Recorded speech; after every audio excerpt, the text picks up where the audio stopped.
बिस्मिल्लाहिर्रहमानिर्रहीम। अस्सलाम वालेकुम मोहतरम नाज़रीन, आज की वीडियो में हम जानेंगे वो कौन से 10 ऐसे लोग हैं जिनसे कब्र में सवाल जवाब नहीं होंगे। तो मोहतरम नाज़रीन, कुरान और हदीस और मुख्तलिफ रवायात की रोशनी में जिन 10 अफराद का जिक्र मिलता है, इनमें से पहले नंबर पर अंबिया इकराम हैं। हजरत आदम अलैहिस्सलाम से लेकर हमारे आखिरी नबी हजरत मोहम्मद मुस्तफ़ा सल्लल्लाहु अलैहि वसल्लम तक कमोबेश 1,24,000 अंबिया इकराम तशरीफ लाए। याद रहे कि तमाम अंबिया इकराम मासूम होते हैं और खता से पाक होते हैं, लिहाजा तमाम अंबिया इकराम से कब्र में किसी किस्म का कोई हिसाब किताब नहीं लिया जाता। और दूसरे नंबर पर जिन लोगों से हिसाब किताब नहीं लिया जाता वो सिद्दीकीन हैं, यानी सच्चे लोग हैं। और नंबर 3 पर वो लोग हैं जो अल्लाह ताला की राह में शहीद हो गए, जैसे कि अल्लाह तबारक व तआला कुरान पाक में इरशाद फरमाते हैं, और जो मेरी राह में शहीद कर दिए गए इनको मुर्दा गुमान ना करो, बल्कि वो जिंदा हैं और इनको रिस्क दिया जाता है। और नंबर 4 पर वो मुजाहिद है कि जिसने जिहाद की तैयारी की, लेकिन जिहाद से पहले किसी सबब से इसको मौत आ गई, तो अल्लाह तबारक व तआला ऐसे शख्स से भी कब्र में किसी किस्म का कोई हिसाब किताब नहीं लेता।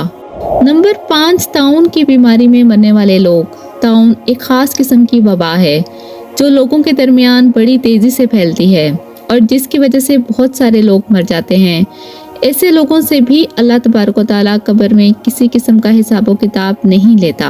नंबर 6, ताउन के अलावा किसी और मर्ज में मुब्तला होकर मरने वाला, जबकि वो अल्लाह तबारक व तआला की रज़ा पर राजी रहे और अपने मर्ज में अल्लाह तबारक व तआला का शुक्र अदा करे।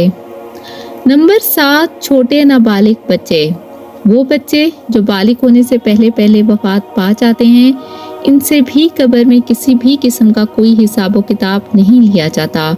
नंबर 8, जुम्मे के दिन या जुम्मे की रात को फोत होने वाला शख्स या माह रमजान में फोत होने वाला शख्स है। ऐसे शख्स से भी किसी किस्म का कोई हिसाब किताब नहीं लिया जाता। और नंबर 9 पर वो शख्स जो हर रात सूरत मुल्क की तिलावत करता है, तो ऐसे शख्स से भी अल्लाह पाक कब्र में किसी भी किस्म का हिसाब किताब नहीं लेंगे।